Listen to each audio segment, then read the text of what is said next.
Welcome to this week's Down Home with Tina. I have coming up a young lady. I actually am not very familiar with the Girl Scouts and how they run things and do things. And she is a junior at Lancaster High School, and she's getting ready and, well, actually trying to accomplish a goal, and it's the Gold Award. For the Boy Scouts, they have Eagle Scout is what you get. However, for Girl Scouts, it's something different. So she is going to share with us all of the details of what it's like from the very beginning and where you are, like a daisy, and up from there and to where she is today. And she's going to share with how you can actually help her to accomplish that goal. And what she is doing is quite amazing. So I am very excited to share it with you. And also I have with me a veteran who she had attended West Point, and yeah, she's pretty amazing. The things that she does, not only did she go to West Point, graduate there, but she retired from the Army, and she also is very involved with veterans and different organizations. So lots to share on this episode of Down Home with Tina. So don't go anywhere.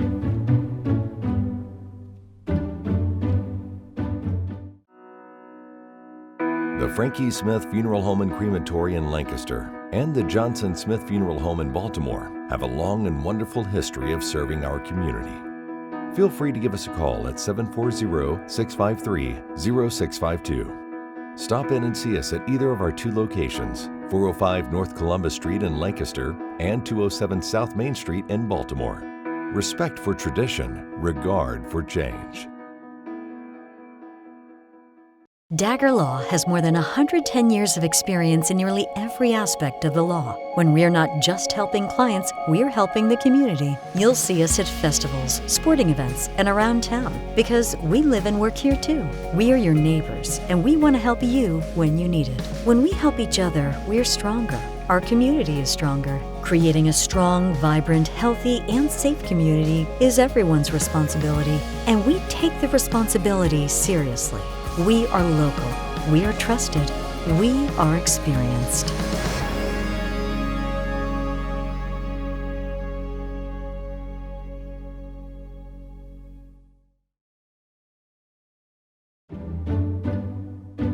Welcome back to Down Home with Tina. I have a young woman from Lancaster High School. She is a junior this year, and she is all about Girl Scouts. As a matter of fact, she is going for her Gold Award in Girl Scouts, which I had never heard of, so I'm so excited to learn all about it, and hopefully some of you will learn about it, and hopefully if you do have young ones, you might encourage your young girl to maybe join into Girl Scouts. Welcome, Sara. Hi. Kallenberg. Hi. Thank you for having me. Absolutely. So we were talking a little bit before, and I have knowledge of this, and I'm a little familiar with it because I've had Girl Scouts on before. But let's start with you, and when did you start? Because it's not always Girl Scouts. It starts out as it's Girl Scouts, but it's different names, right? Yes. So you start Girl Scouts when you are in kindergarten, and then you're a daisy. That's what it is when you're in kindergarten. But I started going to Girl Scout camp when I was in preschool. So since before I could even be a Girl Scout, technically, I've been going to Girl Scout camp. I go to Girl Scout camps at Alley Park. And then there's like stay the night camps that I've been to. And so they have those from when you're in kindergarten all the way up and through high school. So this is my 12th year of Girl Scouts. So who or what inspired you to even think about being a daisy in the Girl Scouts? I would definitely say my mom and my grandma. They were both in Girl Scouts, and they loved Girl Scouts. And my mom was a leader in my troop. And she always helps me with all my Girl Scout projects and encourages me to do all sorts of stuff and try and stay involved with Girl Scouts as much as I can. So definitely her and my grandma. Oh, I love that. That is so sweet to have those inspirations in your life to encourage you to do, and all along the whole time to be in that. Yes. So you start out as a daisy, and then you go to become what? What is the next level in Brownie. Girl Scouts? Brownie. Yes. Okay. And then Brownie, and then after Brownie, what do you do? Junior. And then I'll let you just say all of the different ones after junior. There's cadet and senior, and then ambassador, and then after that you're just a lifelong Girl Scout. So like my mom, she's like a lifetime Girl Scout. She like since she's adult, so she'll always be a Girl Scout. And then after I graduate high school, I'll be a lifelong Girl Scout, and I can be a leader, and I can go on to help other troops, or if I have a daughter of my own, I can start a troop up with her. And so that's what a lifelong Girl Scout does. So Oh, that is so cool. Okay, and you have different badges. yes. So can you explain the different badges and which ones you get with the different groups that you're in, like Yes. the different levels? So these ones, these little stars right here, all show they're for each year of Girl Scouts, or each level, I guess. Yes. So I can't even see them all, but that's how many years I've been in Girl Scouts. So you get a star every year, and then up here there's a flag and then a crest. So each troop has a crest and a troop number, and your troop picks out your crest. They all mean different things, and everybody has their own number. And then on the sides there's journeys that you can do and things like that. This one down here is for being a leader at a Girl Scout camp. So leader in action at a day camp. So that's when I did a little training camp, and I learned how to be a leader, and now I lead younger daisies and brownies and juniors at a Girl Scout camp. And up here you can see my bronze and my silver. So those are there, and once I get my gold award, that will go right up there next to it. Okay. So yeah, and then there's plenty on the back from all of the fun things that you do throughout Girl Scouts. Awesome. So you mentioned projects. Mm-hmm. Can you explain what a project entails, and do they change the order that you get as yes. Well? So I don't entirely remember all of the requirements for the bronze award, but as you go up, the projects are supposed to be sustainable, and they're supposed to be things that are going to benefit the community, and you try and find a problem in your community and do what you can to help it out. So for my bronze award, that was a group project, and my group helped out at the local Humane Society. Mm-hmm. And then for my silver award, I made blessing boxes around the community. So I built those with different churches and groups and things like that. And what is a blessing box? Yes, so a blessing box is for anybody who needs food or hygiene items, things like that. And so I built the boxes, and now they're out in the community. Anybody can take what they need or leave what they can. That's kind of how the box works. You just kind of put in whatever you have, and if you need whatever you want from the box, you take it. And people continue to refill it. Every time we pass one, we always try and refill them and things like that. So that's what I did for my silver award, and now I'm on to my gold award.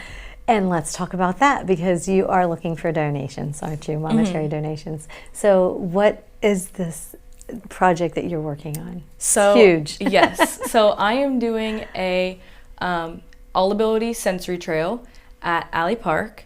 The project is supposed to be something that is all inclusive for anybody.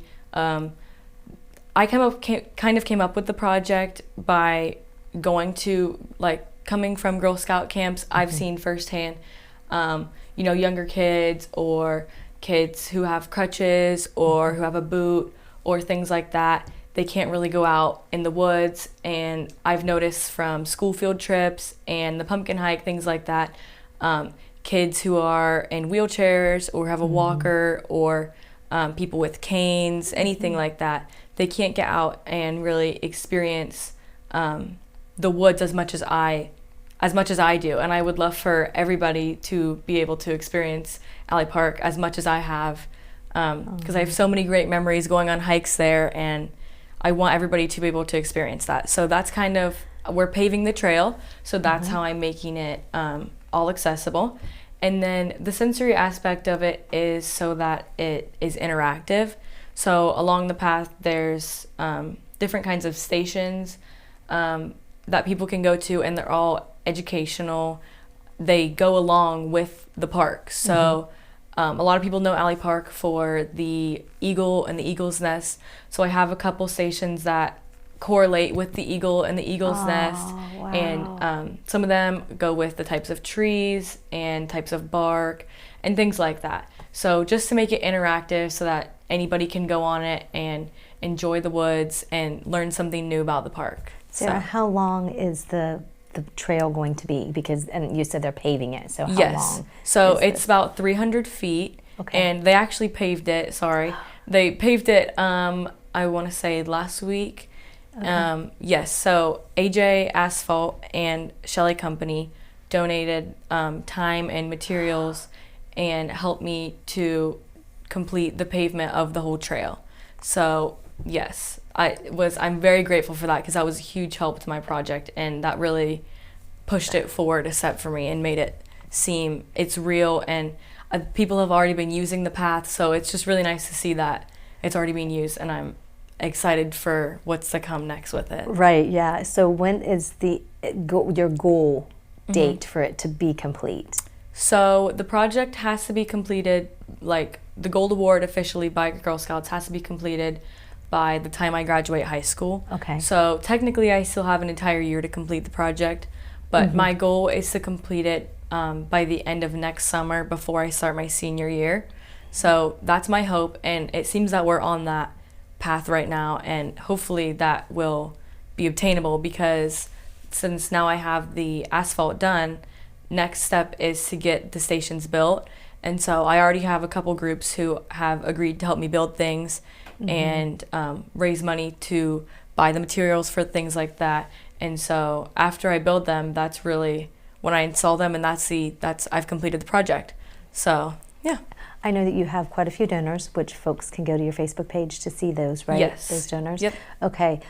What is the monetary goal that you need to reach in order to complete the project? So we estimated about $25,000 to $30,000. So we're definitely on the path to that and getting pretty close to that. We've, as I've been meeting with different groups in the community and meeting with them, telling them about my project, all about myself, and they've been donating to my project, and it's definitely been a huge help from all the people who have helped me and supported me by donating things like that. So if somebody donates $500 or more, what do they get? they will get their name put on a recognition board that's going beside the trail. So Awesome. yeah. Wonderful. So how would they reach out to you in order to get those funds to you if they Yes. would like to donate? So like you said, on my Facebook page,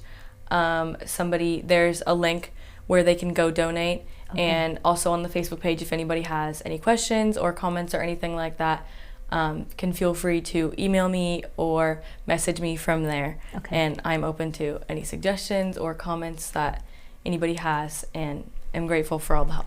The name of the Facebook page, please. Just Alley Park Sensory Trail. Alley Park Century Trail. Yep. Good luck. Thank you. I'm telling you what, it was really hard for me not to get emotional, because this is going to open doors for many, many, many people.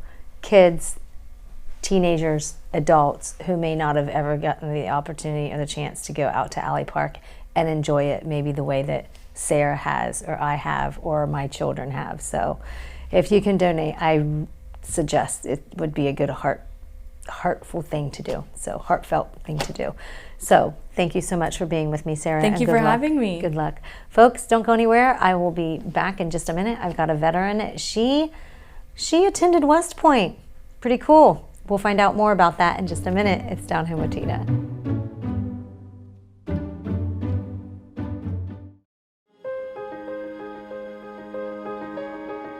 I really like Fairfield County because we're just a great mix.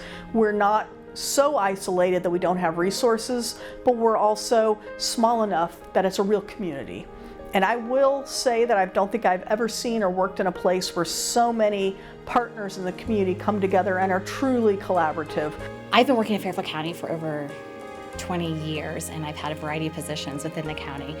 Being a smaller county, I've been able to get to know the service agencies better and people that work within that. So I've always had those opportunities to be creative, to think out of the box. And through those collaborations, we've been able to really build some wonderful programming for the youth and families. I think that everybody is really community minded, and they're really focused on Within the system of mental health care, they're really focused on getting people access to the care that they need and making sure that we're serving the people in Fairfield County. Community, connections, collaboration. The Fairfield County Way.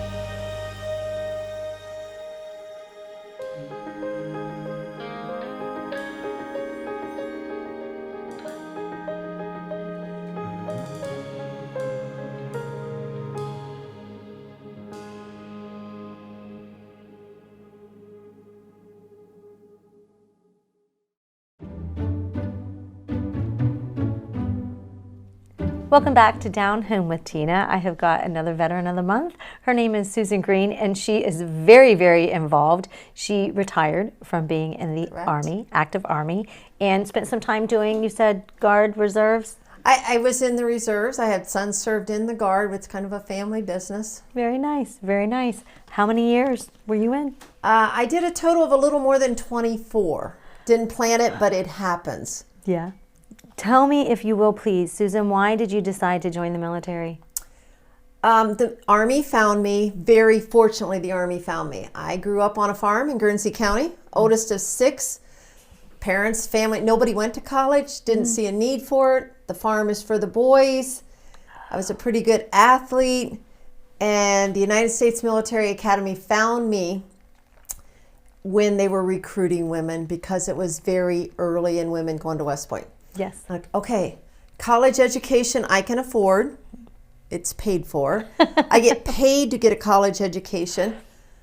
Well, you got those spiffy uniforms, but it's just like, well, I might as well give it a shot. I can play Division I ball, basketball or whatever. And so I went for it, thinking, I'll give it a shot. I don't know if I can make it. A lot of people told me, you're not good enough.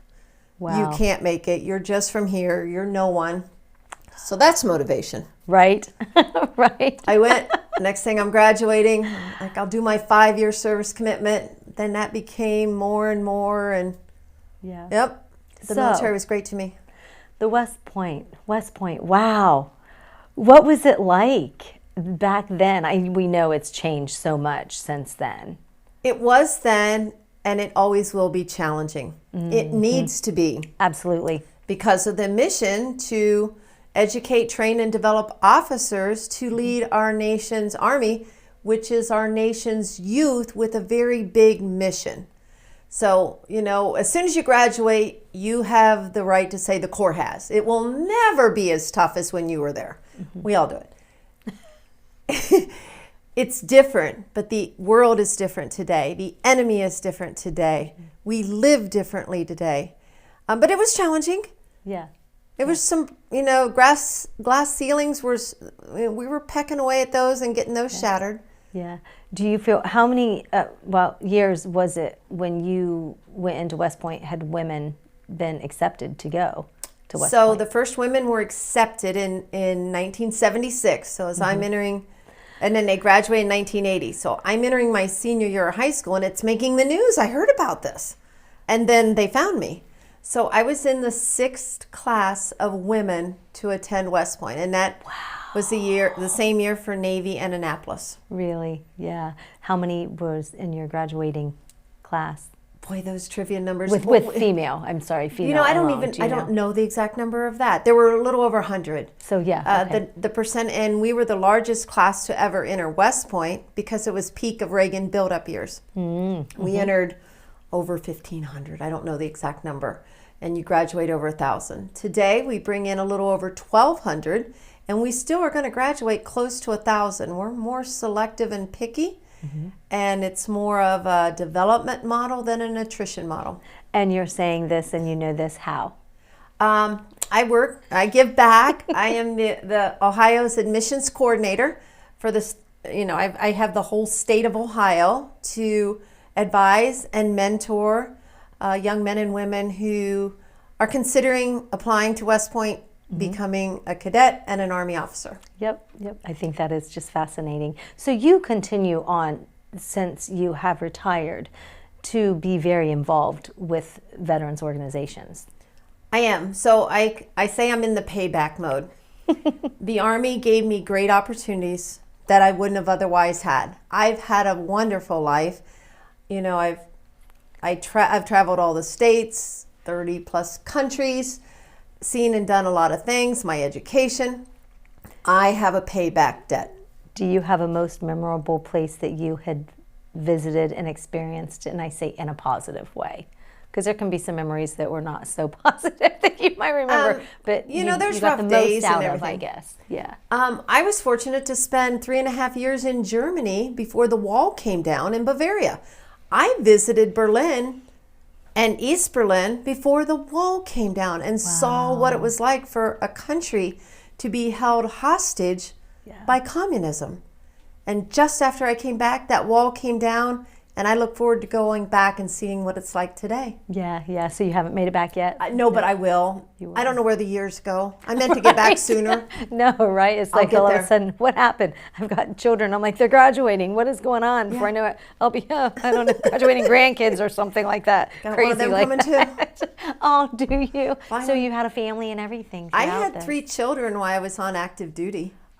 2 What's were it born in like? Germany. What's it like being pregnant and being active duty? I guess I've never actually asked that question before because I don't know if Well, I've you had just do anybody your quite like job. You run as you don't. You know, I ran as long as I can with my second child. Surprise! I'm a company commander.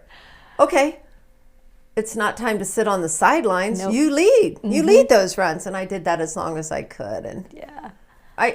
you do your job just like you do in the keep doing. civilian job. Yeah. Pregnancy is not a handicap. Nope. It's a phase of life. You just keep going. Yep. Yep. Oh, I just think that is so cool. You also, there's something coming up on November 9th that you are also involved with. What Right. is that? Ohio has the Ohio Veterans Hall of Fame, which was founded by Governor George Voinovich to honor Ohio veterans for what they did after service. Because our veterans, they don't just come back and sit idle. Right. They do things, whether it's in business, industry, philanthropy, advocacy, government. And so on November 9th, we will honor, the state of Ohio, once again, 20 outstanding and amazing Ohio veterans for what they have done. And they will be inducted into the Ohio Veterans Hall of Fame. Susan, what do you recommend? We've got a lot of young men and women coming back and getting out of the military. And I've had encounters. They have no idea who I am, what I do, and I just ask them questions. And they'll just start, telling me, oh, I feel like I can't get here, I can't get there. What do you recommend to them as far as reaching out and what services are offered them as a veteran? So we have a lot. Every county in the state of Ohio has a Veterans Services office. And that was established in 1886. So think what was going on then, post-Civil War, to help our veterans and their families after them. And so that continues today. Yeah, and we just need to encourage the youth to use it. Yes, Don't our, get our young veterans are more reluctant to identify as a veteran. I'll say women veterans are more reluctant to identify too. The male veterans can proudly wear their veteran hat and be identified. And I don't wear hats when we're out and about. You're right, we don't. And so we maybe need to do a little bit better advocating for ourselves and setting an example of being a veteran. Yeah. And then it's a challenge for how to reach our younger veterans. They don't really hang out in the VFW. That's it. American No, they don't. Legion. Yes. They socialize and connect differently. And that is a challenge across our veteran population and those who want to network and assist veterans. But there's never been better opportunities for post-service employment than there is today. Right. And a lot of companies seek out veterans. Yes. They know how to get up, be it where they're supposed to be on time. They tend to have pretty good leadership characteristics, morals, values. American businesses want our veterans. Absolutely. I agree. You're also, a couple minutes left, civilian aide to Secretary to the Army. What is that all about? So the Secretary of the Army, first female Secretary of the Army, let's celebrate her, Secretary Warmoth, although I was selected as a civilian aide 5 years ago. So there are 120 of us or so across the nation representing every state and territory. we represent the secretary here in our territory. So right now it's supporting recruiting efforts, our veterans, Soldiers for Life, networking with the National Guard and Reserves in our state. We don't have a big Army post here, but we do have a very large Army population and veteran population. Yes. So I represent her. Wonderful. Well, you also, before we get going, you do something every year for the Fairfield County Fair, and I know that it's passed. So folks, I'm sure she's going to do it again in 2024. It is the Military Homecoming Celebration, and it is Military Day is on Monday of the fair. Correct. Year, I do believe. Every year, Monday, military and veterans don't just get in free, but we are going to celebrate and honor them with a military homecoming celebration. So participate in that if you're a veteran. I Come know on they give out. out T-shirts at the booth. They give out wonderful, wonderful things and gifts. So please, as a veteran, go stop by. And if you're looking to join, talk to somebody about it, because it really, like you said, you're doing the payback for the wonderful things that the military did for you and the Army did for you. Great opportunities out there. Not really for everyone, are. No, but that's great right. opportunities I agree. in our I armed agree. forces. Just a little gift to give you in here. And Ava Jewelers, I work together with them. A little gift card in there for you, and some chocolate. I just think we all need chocolate. I hope you eat chocolate. If not, thank you Absolutely. so much, Susan. For Well, what I brought do you and something, everything. and because you're military, I expect you know what a military coin is and how to receive it. So, I need your other hand. Oh, Thank you. thank you very much. And that is my coin. That is beautiful. It is very, very nice. Thank you. Thank you you. so much. I appreciate you. Folks, don't go anywhere. I'll be right back. It's Down Home with Tina.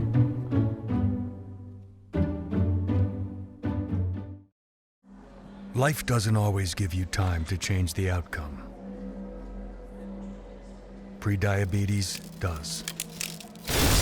1 in 3 adults has prediabetes, but with early diagnosis, prediabetes can be reversed. And you can change the outcome. Take the 1-minute prediabetes risk test today. Go to doihaveprediabetes.org.